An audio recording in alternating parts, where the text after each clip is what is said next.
Get ready to hear the truth about America on a show that's not immune to the facts with your host, Dan Bongino. All right, welcome to the Dan Bongino Show. Producer Joe, how are you today? Hey, man, I'm glad to be back. And thanks, everybody, for all those nice words on Twitter. Thanks. I know. I saw you tweeting this morning. He's at Joe Haas1 with a Z. I saw you tweeting, thanking the audience. We had a tremendous listenership, even for our Thanksgiving show yesterday. We were kind of surprised, considering I didn't even tweet the show out. The audience was tremendous. So thank you. Yesterday, of course, I took me unusually long to digest my food, even after Thanksgiving. It was about 7 hours later. I still felt like my stomach was completely full. I ate a lot. And before we get started today, I saw a tweet this morning.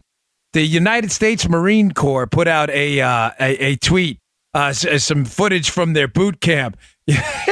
Folks, if you're on Twitter, check this thing out. God bless the United States Marines. You are the baddest in the entire world. It starts with an A and ends in an S. I'm serious. This is the most fearsome fighting force in the history of humankind.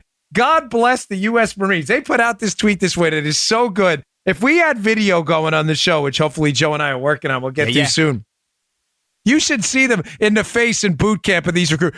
I can't even describe it. Screaming in their ear, yes, sir! It's awesome. It's the greatest regret of my lifetime. I mean it. I am not kidding. Was not going in the United States Marine Corps. I was out of money. I had lived by myself. The New York City Police Department called, and I just needed the money. And I thought, I'll go in later in the reserves, and they call it the golden handcuff. Once you get in law enforcement, it's hard to get out. You lose your benefits and everything. It is the greatest regret of my lifetime. God bless you, United States Marines. You are just tremendous. So I just wanted to throw that random thought out there today. All right, I've got a lot to get to.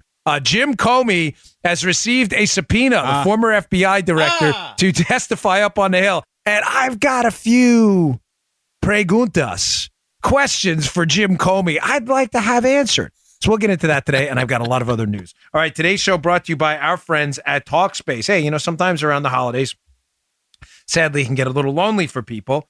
Listen, Talkspace is the online therapy community. It lets you message a licensed therapist from anywhere at any time. All you need is a computer with a good internet connection or that Talkspace mobile app. That means you can improve your mental health even if you've had trouble making time for it in the past. Can't imagine fitting anything else into your life? Well, with Talkspace, therapy is as easy as sending your therapist a message. Get something off your chest whenever you need to, talk about everyday challenges at work or at home, or just chat about life. There are no extra commutes, no leaving the office, and absolutely no judgments. Remember that therapy isn't just about venting your innermost thoughts or digging into childhood memories. It's also about practical, everyday strategies for managing stress in your life and living a happier life.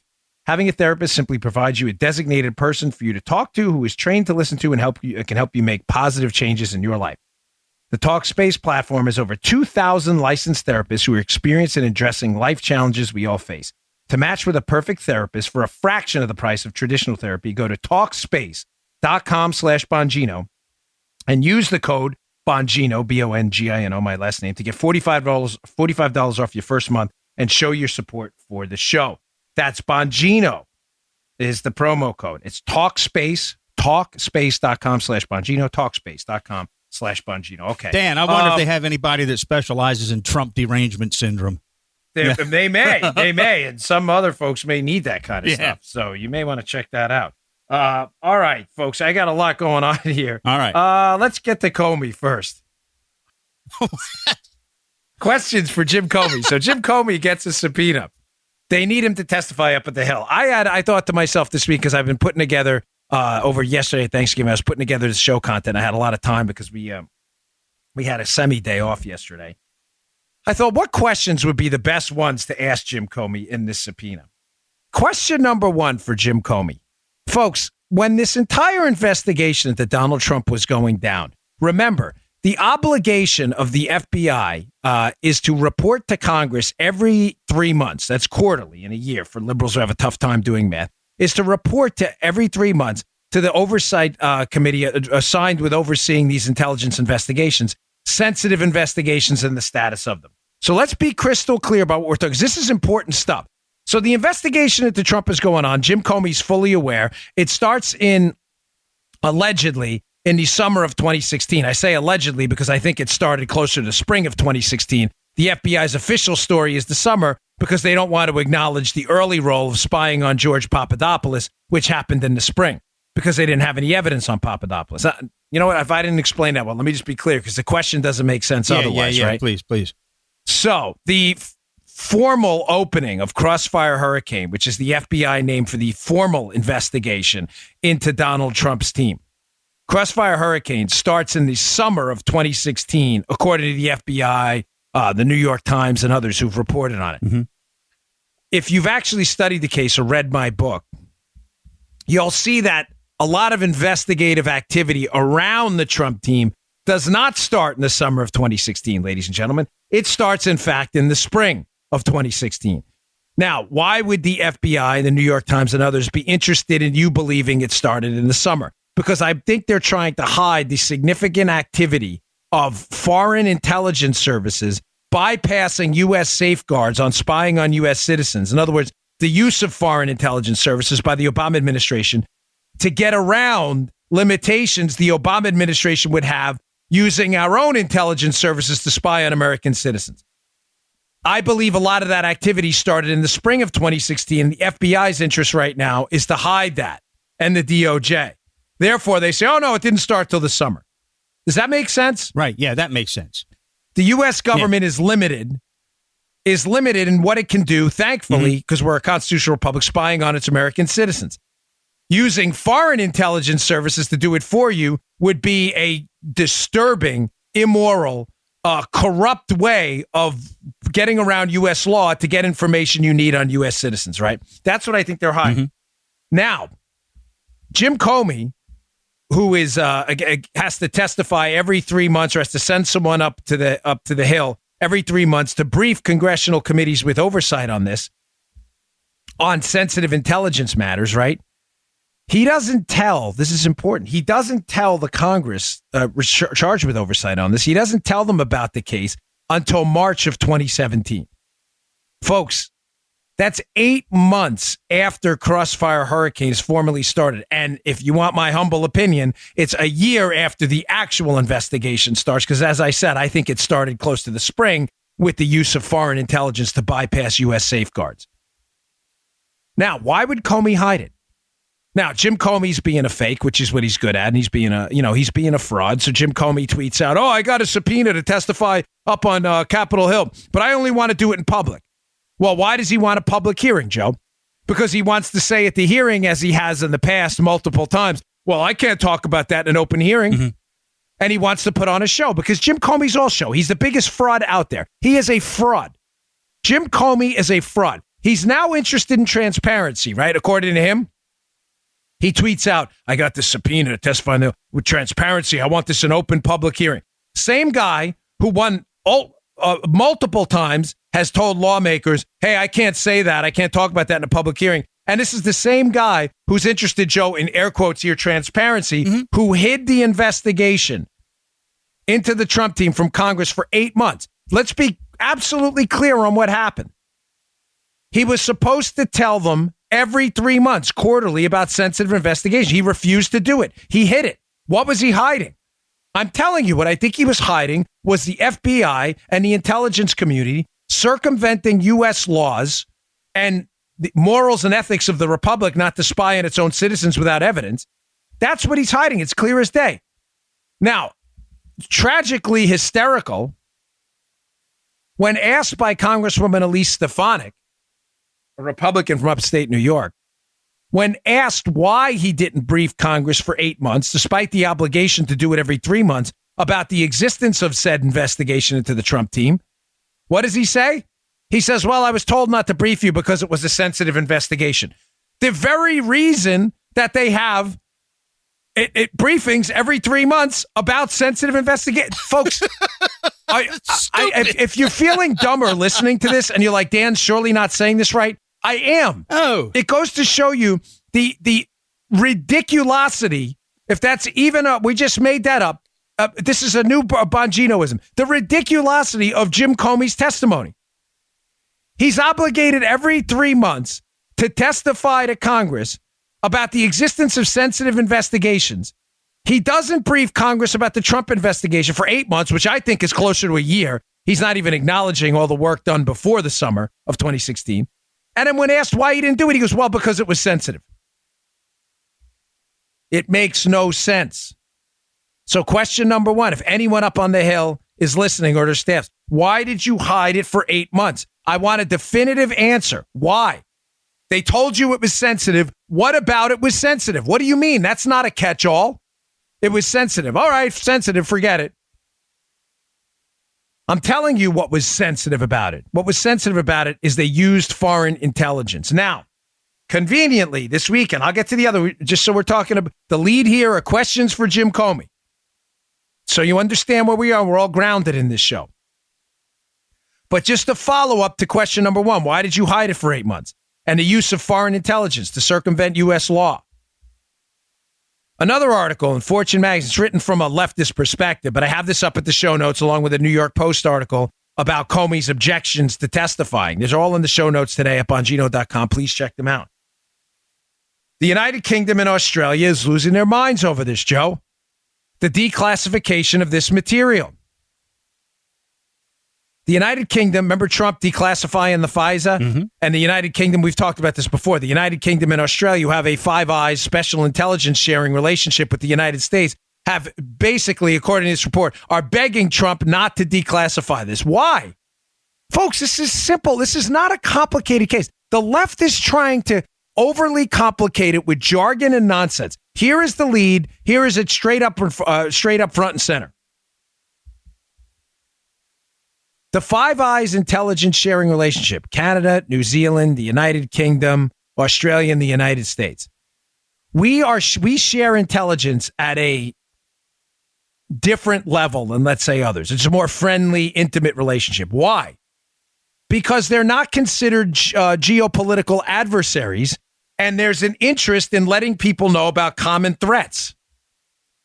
Folks, the Five Eyes relationship amongst friendlies, was not designed to spy on each other. This is the scandal. Listen to me. This is important. This is the story of the decade. That was what was considered a friendly relationship amongst friendly countries to combat terrorism, geopolitical threats, and common enemies. Russian infiltration, Chinese globalist influence on out in the trying to take control of open sea channels and things like that. It was designed, the Five Eyes relationship among friendlies, to combat common enemies and common threats. It was not designed as a way to use each other's intelligence agencies to spy on each other as a way to get around your own domestic laws. Do you get it? Do you see why this is such a scandal? And listen, I read your emails. People love this case. And some people sometimes say, hey, there's a lot of this stuff going on. This is the story that the Obama administration understood it was limited by U.S. law on how much spying it could do on its own citizens. So it manipulated friendly countries' intelligence systems that were designed to fight back against China, Al-Qaeda, AQAP, all of these groups. And instead of using it to fight common enemies, they used it to fight domestic, air quotes, enemies. But those enemies weren't enemies, folks. They were political opponents. That is why the United Kingdom and the Australians are fighting back so badly against the declassification, because the American people are going to see an intricate, detailed role of friendly countries, Five Eyes intelligence partners, who were weaponized against Obama's political opponents, not against common enemies. Now, do you understand why Jim Comey's fought refused to reveal the existence of this investigation, despite his obligation to do so for 8 months? And even then, he only did it because the public had already was getting feisty. Details were starting to leak out. Joe, is this making sense? Because if it doesn't, I'll be honest with you, the entire existence of the Dan Bongino show is worthless if this doesn't make sense. This is easy, babe. This is really easy. We're good. Good. Yeah, we're cool. Thank you. That's the whole point. We have relationships with the United Kingdom and Australia and New Zealand because they're friendlies. Right. They're capitalist countries. They're generally free markets. They share an interest in global democracy.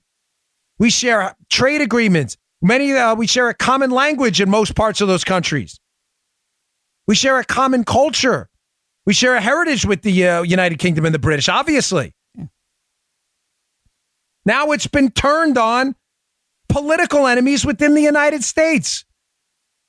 Now does the existence of a lot of the Snow... Listen, I'm not a fan of Snowden, but some of the stuff that got out there with the Snowden leaks is disturbing. Yeah. It's out there now, so don't bring it back. You can't unsee that. Some of the Snowden leaks, although I think it was handled inappropriately, I want to be clear on that. Some of the Snowden leaks about the relationship between the United States and the United Kingdom's intelligence services are troubling. There's a leak about the GCHQ, the British equivalent of the NSA, and an arrangement we had with the United States and the NSA and the Obama administration here, where monies were exchanged to support their program, their intelligence gathering program. And there's a suggestion there amongst British officials that received the money from the United States that, Joe, they had to produce something for the money. Mm-hmm. Well, what did they produce? Political intelligence?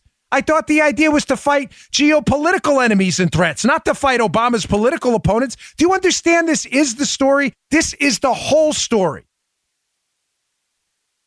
Listen, it's Black Friday, and I'm a capitalist, but I don't mean this in any consumerist kind of capitalist sense. I'm asking you, please, as my audience, if you have not picked up my book yet, I don't make more than a couple bucks per book. I promise you. No, this is not my source of income. Especially I have 2 co-authors, and it's got to be split 6 different ways from Sunday. I'm just humbly asking you on this Black Friday, please pick up my book on Amazon or Barnes & Noble or in a bookstore, Spygate, by me, Denise McAllister, Matt Palumbo. Please read the book. I promise you won't be able to put it down. Just read the reviews. This is all explained in there. How there was a common interest by perceived friendly intelligence partners in shutting down Donald Trump and Barack Obama's political opponents, not for criminal reasons or for terrorist reasons, but because of the fact that people in the Five Eyes relationship just didn't like the politics of Donald Trump. We have the meat. That's right. Oh, that's the Five Guys. Yeah. The Five Guys. Yeah. Nice.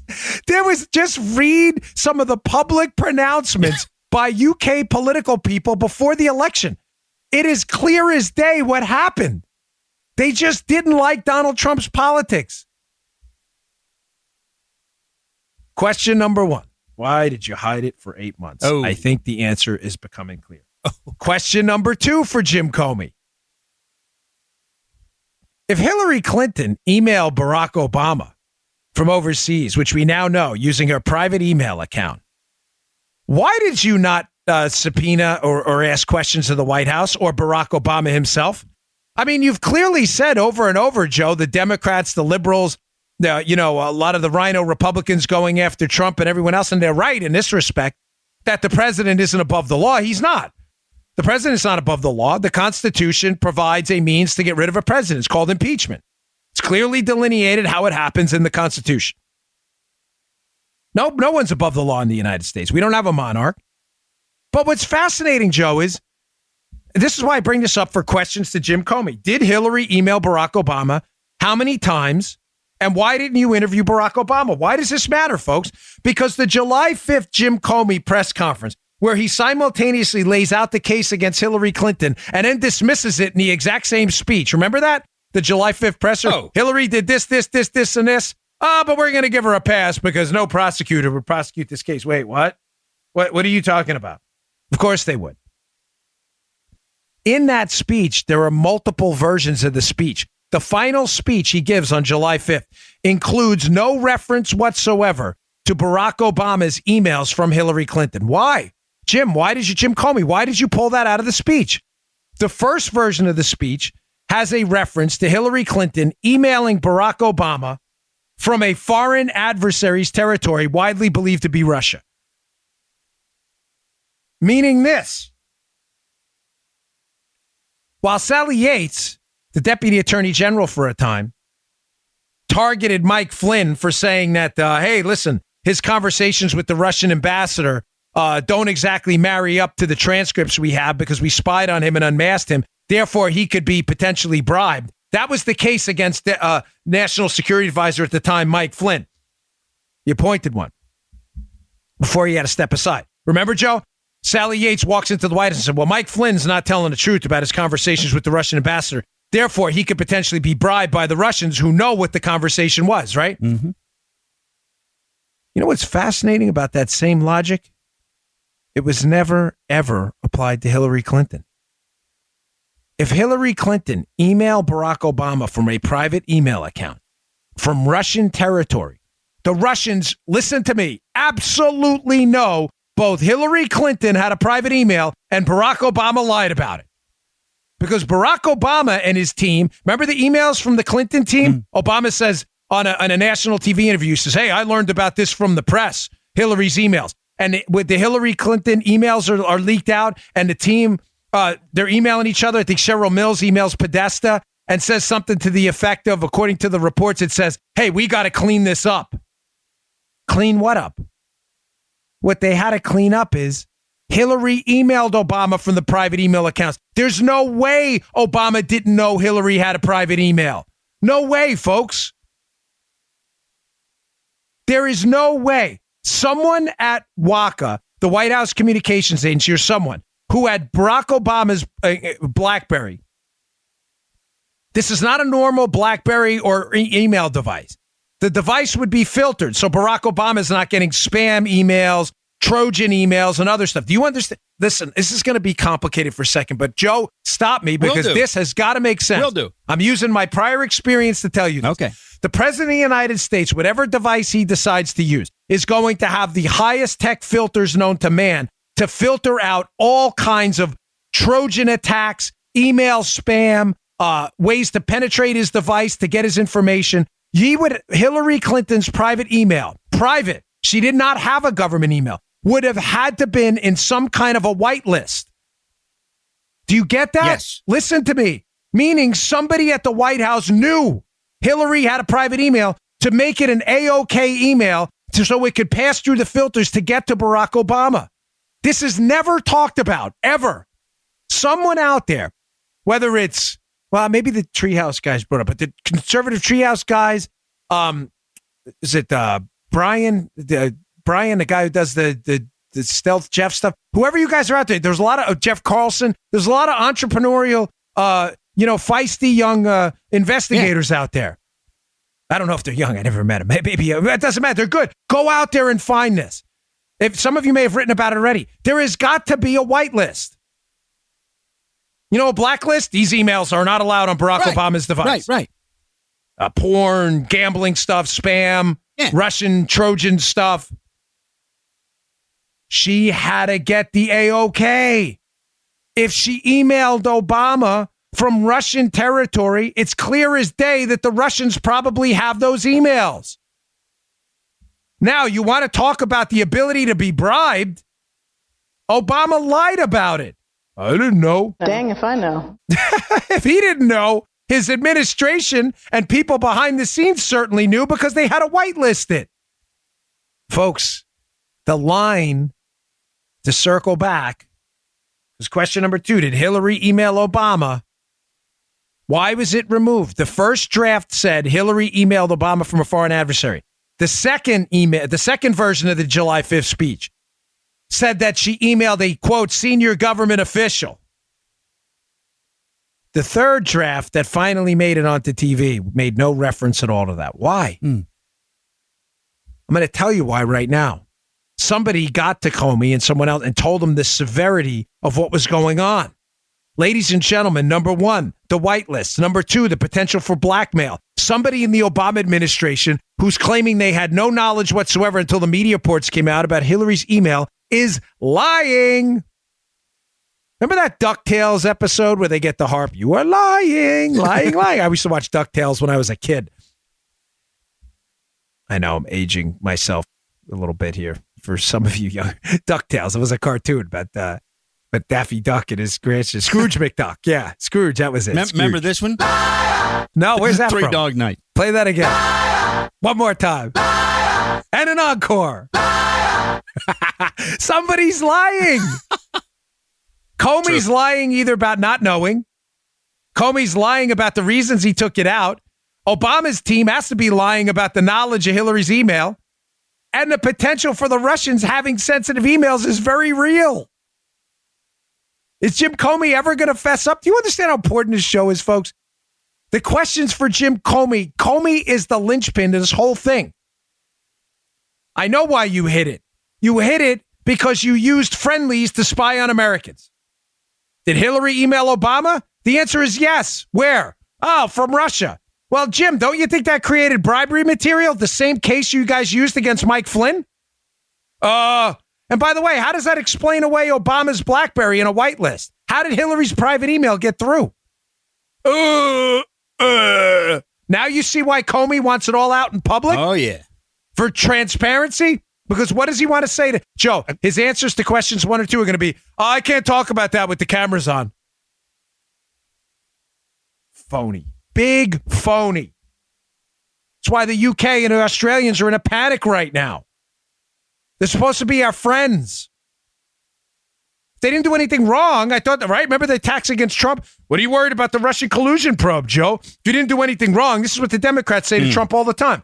What are you worried about? You didn't do anything wrong, right? So what's the problem? What are the UK? Listen, I love our friends, the citizens of the United Kingdom and Australia. I traveled to Australia. It was awesome. I had the best time ever. Bondi Beach. It was great. I went to Canberra. I went all over the place. It is a beautiful place. I don't take this as a knock on your country at all. It's not. There, just like in the United States, there was a select cabal of idiots at the top who made really bad decisions in our name. And us as citizens have the right to ask the darn questions and get the answers, both here in the United States and over there too. Though they were supposed to be friends, not political opposition research tools. And if the Trump administration did the same thing, you're darn right I'd call it out too. Nothing frightens me more than police state power. I told you the story 1,000 times. When you are a member of the state, when you are a law enforcement official like I was at the state and federal level as a Secret Service agent, you put the handcuffs on someone and you change their whole life and you watch their kids crying and their wife knows their life is over. I don't care how bad they are. If you have an ounce of empathy in your heart, you feel bad. I was watching Live PD this weekend. And it's these 2 cops in South Carolina. They pull over this guy. I love that show. Live PD is so great. They pull over this guy. He's got packets of socks and lotion. It's pretty clear from the thing that there's at least the hint that he may have stolen them. So what does the cop do? He goes back to the Walgreens that it was stolen, pays for the items, and brings it back and gives it to him and says, hey, I know times are rough. This is what our law enforcement do. Now you see why I defend these guys and ladies? Because they're good people. This system was corrupted. When you put the handcuffs on someone and you change their entire life forever, sometimes it's not the most rewarding feeling in the world. Yes, you're getting bad guys off the street. It's absolutely necessary. But if you have a heart, folks, putting those bracelets on someone and watching their kids and their wives and everything, especially when it's a nonviolent crime, is tough. I mean, a BS you, it's all about listen, the law matters. I'm a law and order guy. But I'm not going to smoke you up and play Clint Eastwood and Unforgiven. I'm here for you, will you, money? I'm not. I was just a guy. And I was a young kid when I had to do it. And it hurts sometimes. Now you see what bothers me about this case? The massive power of the federal government to destroy your life, not alter it, destroy it, was turned not against a bad guy, but against a presidential candidate who did nothing wrong. And we're all supposed to sit back and pretend none of this happened? Listen to Jim Comey, the big phony? Oh, nothing happened. It's all good. Just give us a break, huh, Jim, with the crap, with the Boy Scout nonsense. Cut the crap. It's sickening. All right. Question number 3. And I'll get to the answer in a second. This is important. So just to reiterate, question number 1, why'd you hide it for 8 months? I think we know now. Mm-hmm. Foreign intelligence. Question number 2, did Hillary email Obama? If he did, Obama's in a lot of trouble. So is his team. What about the whitelist? Question number 3, why did you only tell Trump when you briefed him about the dossier, about the sordid sexual allegations in there? This is important. All right. Dear Jim. Where you going? We should start a Dear Jim thing on Twitter. Someone do that. Start a hashtag, please. If someone out, we have a very large audience, thanks to you. Someone start a Dear Jim hashtag on Twitter and list out these questions and put, because Comey blocked me on Twitter because he knows I'm onto his game. He actually blocked me. I'm not kidding. He's at Comey. Everybody be cool about it, but hashtag him Dear Jim and start hitting his Twitter account with these questions. See if he'll answer you. I'd love to hear it. All right, I'm going to get to the answer to that in a second. It's important, but I got to get to this one. Listen, today we could all probably use this. This may be the most timely ad in the history of the Dan Bongino Show. Morning recovery. Oh. Some of you may have had a few adult sodas, some barley pops yesterday on the greatest holiday around, Thanksgiving. Morning recovery. You got it. I'm telling you, keep these around for the holidays. Hand them out to your guests sleeping over. This stuff works like a charm. I love it. Remember a few years ago when you go out, have a few drinks, and bounce back the next morning like nothing happened? I just learned about the way to help you bounce back like the good old days. Morning recovery is engineered to help your body detox and rehydrate after drinking. My wife and I have date nights a lot, and we don't go anywhere without this. We have it usually in our backyard. We hang out. We have some margaritas, drink responsibly. Of course, everybody knows that, but goes without saying. But we usually, before we go to sleep, we'll take a morning recovery and wake up and we're ready to go. Make morning recovery your new pre-drink routine. Drink one morning recovery before you go to bed to help your body detox, rehydrate, and bounce back so you can be your fuller self and do more the next day. Designed by an ex-Tesla engineer and world-class scientist, Morning Recovery combines the latest research and the best ingredients to boost your liver's natural ability to break down alcohol. Morning Recovery's secret is DHM, a plant-based superhero ingredient shown to help accelerate the decomposition of toxins in your liver. Plus, it tastes great. With over 1.5 million bottles sold, if you don't love it, you get your money back, but you won't need it. It works like a charm. There's no reason not to try Morning Recovery, and they have a special deal for our listeners right now. Go to morningrecoverydrink.com/Dan for 20% off your entire order. It's great to have around for the holidays. morningrecoverydrink.com/Dan for 20% off your entire order. 20% off on a 6-pack, 12-pack, or 24-pack at morningrecoverydrink.com/Dan. Go check it out. It's really cool. This guy who founded this got a great story. He saw all these business friends of his in South Korea show up for work the next day after, a night where they had a few drinks. Yeah. They were great. They were all ready to go. And he was like, And then he's like, what's the secret? So he took some of theirs, some of the ideas. He improved upon it. It's a really great product. Check it out. All right. Questions for Comey again. So this is important. Jim Comey goes to brief Donald Trump in the White House about the dossier after Trump shocks the entire world and gets elected, wins the presidency, right? Now, he doesn't brief Trump on the entire dossier, Joe. He briefs Trump on, again, the sordid allegations, the sexual ones, the ones that were the most ridiculous. But he leaves out the Russian collusion stuff. Why did you do that? Now, who asks Jim Comey to go and brief Donald Trump, President Trump at the White House about the existence of the dossier? Someone tells him, hey, Jimmy Boo Bats, I think it's a good idea that you go and brief Trump on this dossier. Oh, it's Jim Clapper. Oh. Jim Clapper. Wow. Oh. Former lead intelligence official for Barack Obama and the Obama administration. Now, one, why would they hold the briefing? So there's two questions actually to ask. Why hold the briefing, number one? And secondly, why leave out the collusion stuff? I will answer those questions for you now. Hashtag Dear Jim. So why would you hold that briefing? Well, ladies and gentlemen, the dossier was garbage. The dossier is still garbage. It is a series of nonsensical collusion allegations drafted up by Hillary Clinton's paid opposition researchers that made its way into a FISA court. That we know. If the point's not stipulated by the left, you guys are living in a fairy tale, okay? Point should be stipulated at this point. The dossier is fake. It's a fraud. It's phony. It's made up. So why brief him on it? Ladies and gentlemen, the media knows at this point that the dossier can't be verified. Yet the media is desperate to get these charges out into the public about Russian collusion. It's the sordid stuff, the XXX details of the dossier that are fake as well. They want those out there to embarrass Trump. But those details are really just They understand that they're not going to be politically damaging over in the long run for a couple reasons. Number one, they'd already tried this tactic against Trump, that he was a playboy or something. It didn't work. And secondly, they were so ridiculous that people probably just wrote them off as being nonsense, which is what they were. So let's be clear. The dossier has two components: the XXX stuff and the Russian collusion stuff. Right. The XXX stuff, again, they want out just to make them look stupid, but they know it's not going to damage them politically because they've tried this. They desperately, the media and their liberal buddies, need the collusion stuff to seep its way into the media narrative. So what? So they can get a special counsel appointed to investigate Trump, to keep the attention off of their work with United Kingdom intelligence to spy on members of the Trump team, and using our FISA courts to do it. Follow me. This is important.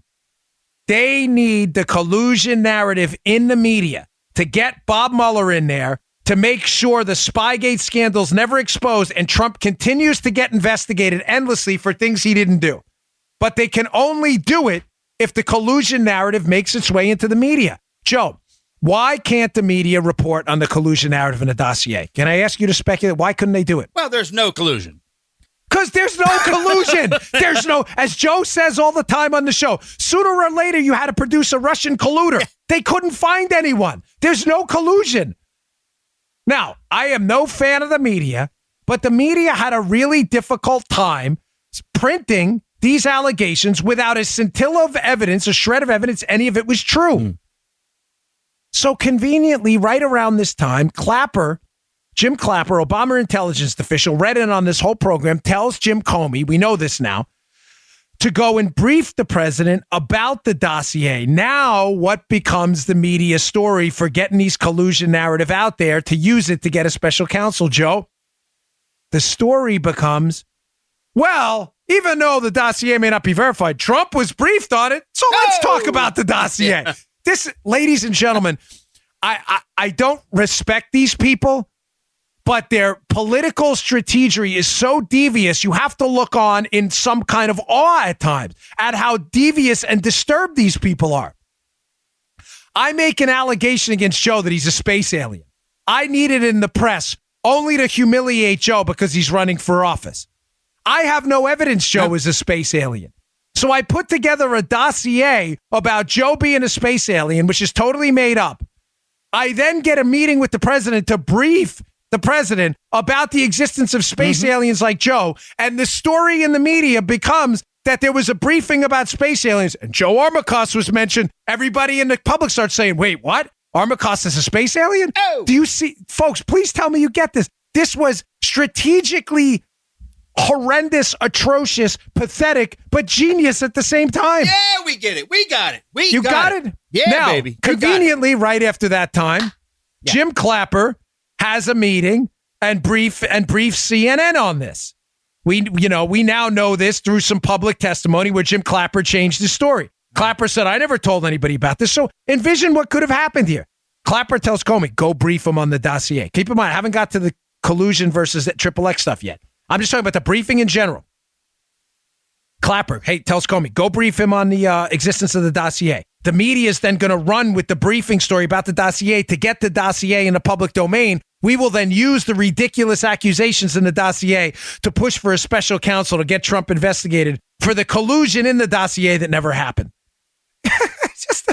It's incredible. It's incredible. It's so incredible what they did. So incredibly stupid and horrible, but it's not stupid, actually. The genius of it is real because the plot is working. They have a witch hunt, and it's still going on. It's a collusion that never happened.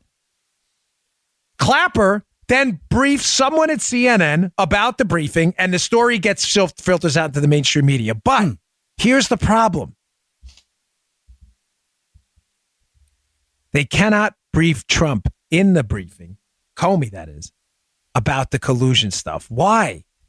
Because they don't want the Trump team asking them questions about their investigation into the Trump team about a crime that never happened. You dig?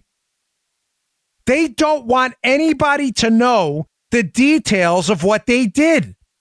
It's not a real investigation.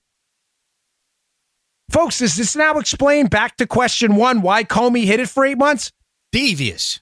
They don't want Trump to know about the Five Eyes arrangement, the use of foreign intel to circumvent our laws. They don't want them to know about the fake collusion charges that the FBI has based its entire case on. Remember, the number 2 at the FBI, Andrew McCabe, according to multiple reports, told congressional investigators that without the fake collusion charges in the dossier, there would be no investigation into Trump. Right. They have 2 huge problems if Jim Comey tells Trump about the second portion of the dossier, which is the collusion fairy tale. Tell him about the XXX stuff. That way we can say we did it and get it into the media, but don't dare tell him about the collusion. 1, because there's no collusion. 2, because they cannot possibly reveal their use of foreign intelligence. And 3, because their whole case is based on the dossier collusion stuff that's fake. They don't want Trump asking any questions at all. Because Trump knows there's no collusion between Trump and Russia. Why? Because he's Trump. He's one half of the Trump-Russia collusion fairy tale. If he colluded, he would know. He didn't. You see the genius in this? You see the genius in this? The sick, perverse genius in this. Final question. People keep telling you, for Comey that is, people keep telling you in the liberal media and liberal activist communities that, there was the IG report that came out about Crossfire Hurricane and the Hillary email scandal, actually about the Hillary email scandal specifically. Liberals keep saying there was no evidence of that Inspector General reports, the government internal affairs unit, that there was political influence in the case to investigate Hillary Clinton. Folks, that is categorically false. That is not true. That is not what the report said. The report clearly indicates at the end of the IG's report and the FBI's malfeasance into the Hillary email investigation that they could not rule out political bias in choosing to investigate Trump for fake collusion and sidelining the Hillary email investigation. Let me be crystal clear on this again. For those liberals in the listening audience that are confused, because I get your emails, your attack emails, that's fine. Email away. That's why I put my email out there. I read them. Sometimes I even respond to you. That is not what the report says. You can read it yourself. The report ends saying that the Inspector General determined that they could not rule out political bias for the FBI's decision to do a U-turn away from Hillary's email malfeasance, the Barack Obama email from Hillary and all this other stuff, sidelining that, and then doing a U-turn and choosing to investigate Donald Trump for Russian collusion that never happened. They said they could not rule that out. In other words, the FBI may have made a political decision to protect Hillary and protect Obama. That's why I put this question last. If you understand questions 1 through 4, question 5 makes sense now. Mm-hmm. The Inspector General clearly said they could not rule out it being a political decision, not a law enforcement one, to scrap the Hillary investigation and turn around and investigate Trump for collusion no one could prove even happened. So my question for Jim Comey, why did you, as the director of the FBI, prioritize Crossfire Hurricane or the investigation over Donald Trump into Donald Trump's team without any evidence that this stuff actually happened and sideline the Hillary email investigation despite Joseph hard evidence that the Hillary email investigation was deeper and more widespread than anyone even knew? Why? They still can't give us an answer to that. Make him answer to this internal affairs report, this IG report from Horowitz. Stop believing the liberal media hype. The media's lost, folks. They are a propaganda arm for the Democrats. Scrap them. Ignore them. You will do yourself the greatest favor learning to filter out media nonsense. You want to watch your local news? Knock yourself out. Traffic stuff, your local kid's school, crime in the area. The national news, NBC, CBS, ABC, CNN, MSNBC, it is all garbage. Listen, I have done commentary at other networks. I'm telling you now, here's the difference between Fox and them. Fox has actual liberals on their news programming. Believe me, I've been in green rooms. They're real liberals. They're not fakes. Love it or hate it. Sometimes it bothers you. I read your emails. Mm-hmm. I don't like this person on Fox. At least Fox has the cojones to put an alternate view on. You go to CNN and MSNBC, the conservatives they have there are total fakes. They're anti-Trump liberals. Anna Navarro, David Gergen. These aren't conservatives. Jennifer Rubin. These are liberal. They're more liberal than liberals. The media is lost. Learn to filter out the nonsense, and you will save yourself a bunch of heartache. Okay. I got a couple more things to get to. I spent a little more time on that than I had planned on, but it's worth it. Yeah, it was good. The Comey questions are worth it. Yeah. Remember, hashtag Dear Jim. If you guys wouldn't mind, and ladies out there on Twitter, if you could send them to Jim Comey, I would really appreciate it. I can't. He blocked me. So I am, he did. He knows we're onto his game. Yeah. Of course. All right. Finally, today's show, this is a really good sponsor. We just got our cards from them, and they're really great. Did you ever get the perfect holiday card from someone else and wish you had the time and creativity to do that too? This holiday season, you can with Minted.com. Minted, like the flavor mint. Minted.com. Minted.com. Check them out. Sending the perfect holiday card is an art. A unique design, exquisite materials, and one of a kind.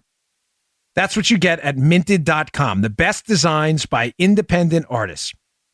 I got mine, so if you're in my listening audience and I have your home address and you send me Christmas cards, we try to send them back. You are going to love our cards this year, and they're from Minted.com. They are gorgeous, beautiful. It's easy to use, folks. Easy to use. You simply pick up a photo on your phone you want to use for your holiday card, and you text it to cards. That's 22737. Cards, 22737. Text it to 22737, and Minted will text you right back with some simple questions. It's simple. We picked, obviously, our daughters. We always love those pictures. It can be a minimalist. You can choose from full bleed photos, minimalist frames, elegant, botanical, edgy, bohemian chic, traditional colors, non-traditional colors.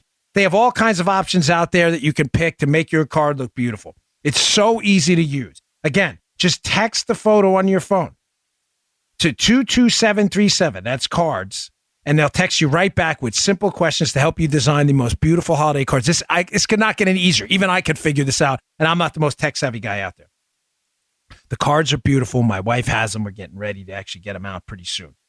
I used my kids' cards. It was great. Minted.com is the only place to get a truly unique holiday card by simply texting them a picture from your phone. It's not off the shelf, one size fits all. This is customized to you and your family. They're created by, again, independent artists voted on by thousands of taskmasters. Go check it out. Text your photo to cards 22737, and new customers will get 20% off, but only through the month. Text your photo to 22737 and get 20% off your first purchase. 22737. Get 20% off at Minted.com. Okay. Sorry, I had a hard time. My head was itching there. Minted, we love them. They're great. Okay. A lot of other stuff going on. One quick thing. There's an interesting New York State gun law. When I say interesting, I mean it's more police state nonsense from liberals in the coastal places that are trying to take away, slowly but surely, whittle away your constitutional rights and implement their police state tactics.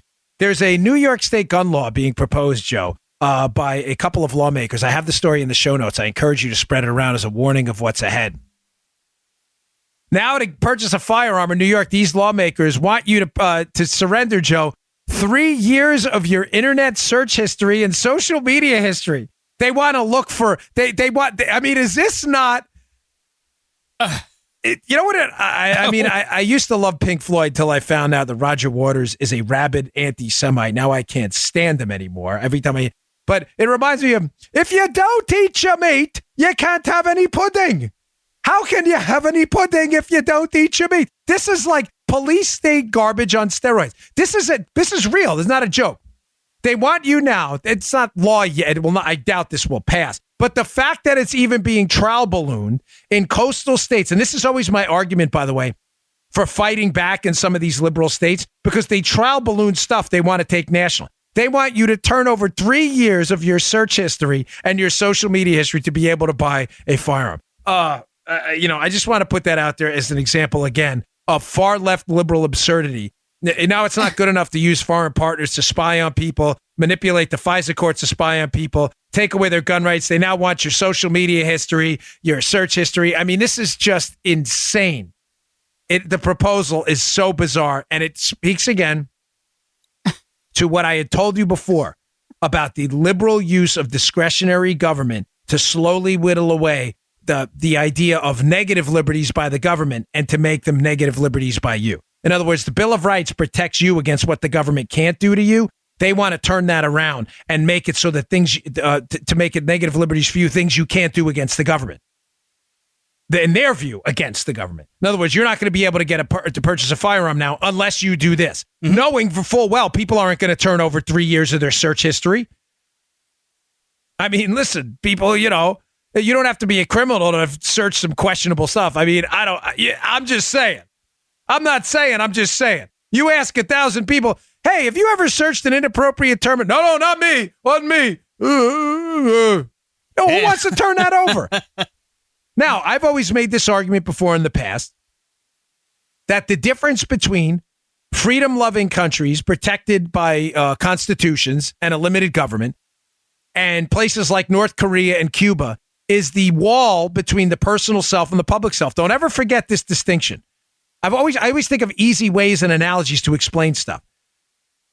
Do you understand when you go to these totalitarian countries, some of them I've traveled to as a Secret Service agent, there you can sense among the people there is no distinction between the personal and public self.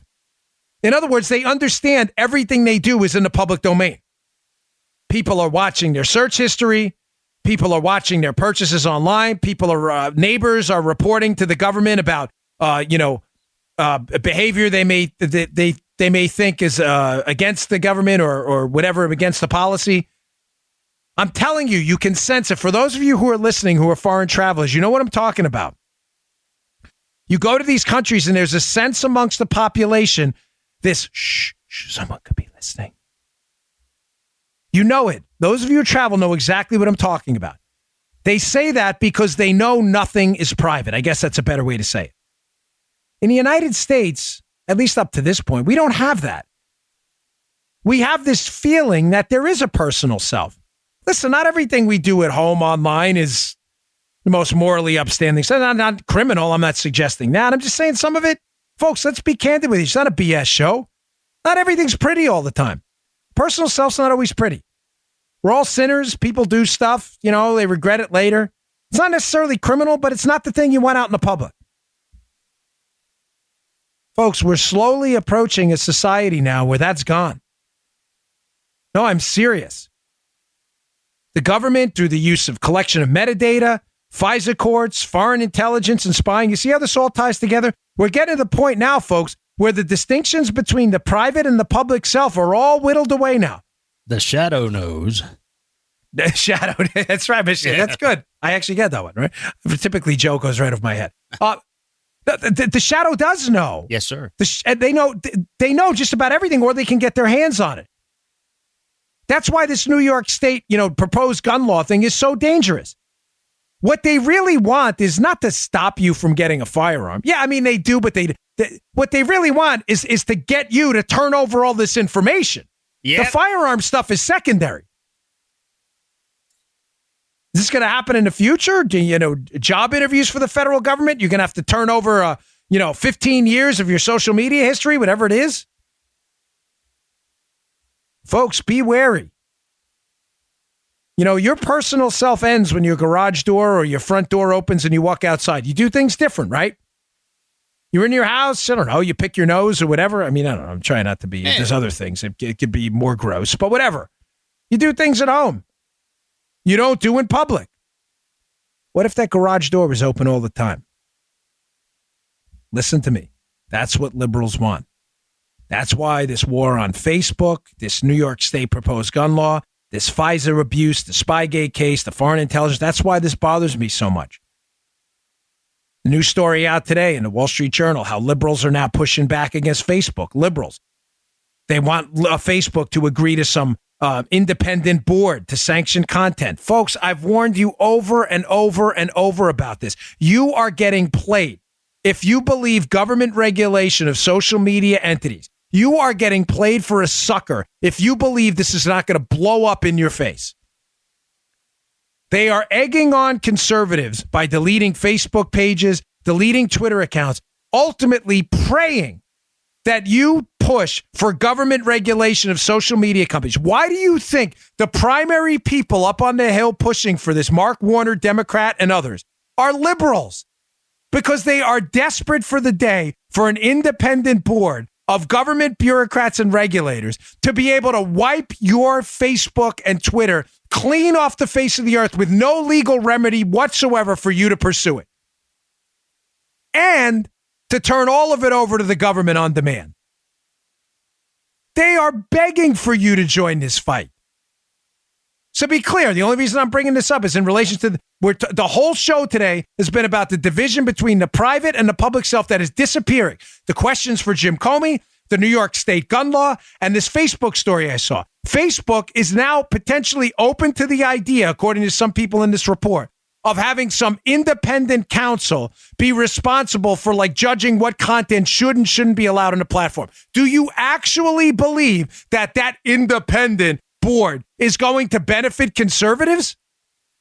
It's going to be an excuse, a legal remedy for Facebook and Twitter to wipe you off the face of the earth. Now, I understand your counter-argument. Many of you are saying right now, Joe's shaking his head. I think he gets where I'm going.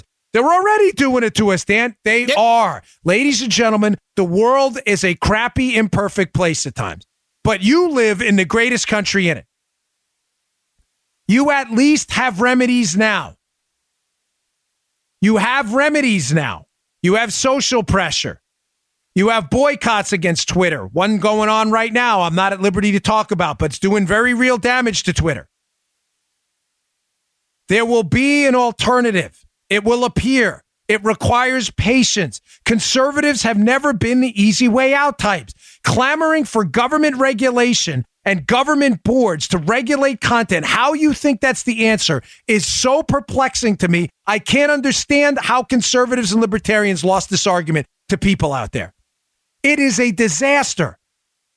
I get it. They're going after us now. They go after me. Again, I can't run ads on Twitter. We were banned. We still haven't been given an excuse. I get it. I've been a victim of it. Facebook was labeling our stuff spam. I can't stand these platforms.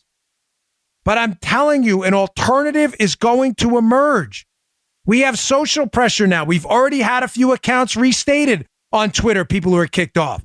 I saw what happened to Laura Loomer. She got kicked off. What's happening? You're seeing on Twitter a bunch of pressure building. Please, please don't seek the easy way out. Once you get this independent board to sanction content, it is going to be a direct attack against freedom, liberty, and conservative ideas. And the personal and public self will disappear as that board is used for more of a reason to collect and aggregate data on American citizens. Please, please don't fall prey to that. All right.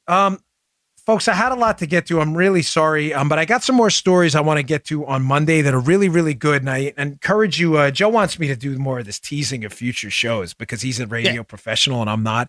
Yeah. And it happens all the time. But no, it is important. In this case, it's important. I know I forget a lot. I have a couple of really good stories about how the left have become nothing but liars and agitators, how there are conclusive facts out about two issues that they're lying about to the public to agitate. I want to get to that. I also want to get to another important story on Monday about the small town renaissance that has a lot to do with Amazon and internet shopping. But why this renaissance in small town America, which was collapsing for a long time, deindustrialization and other things, why this is huge for the Trump revolution and Republican Party. It's maybe one of the more important stories I've talked about politically speaking in a while. I'm going to get to that on Monday. A sincere thank you for a great week of listens. We had an unbelievable number of downloads on Thanksgiving. Yeah. That means the world to me. Happy Thanksgiving to you and your families. Thank you so much. Please subscribe to the show. It's free. Helps us move up the charts on iTunes, iHeart, what do you got? Spotify, SoundCloud, and others. I really appreciate it. Have a great weekend. Love you all. You're the best. Your emails were so incredible. And thank you again to all our servicemen and women and first responders who worked on the holidays and got up early on this Black Friday. You all are the best of us. Our liberty is your gift. Thank you so much. See you all on Monday. Good day, sir. You just heard the Dan Bongino Show. Get more of Dan online anytime at conservativereview.com. You can also get Dan's podcasts on iTunes or SoundCloud. And follow Dan on Twitter 24/7 at DBongino.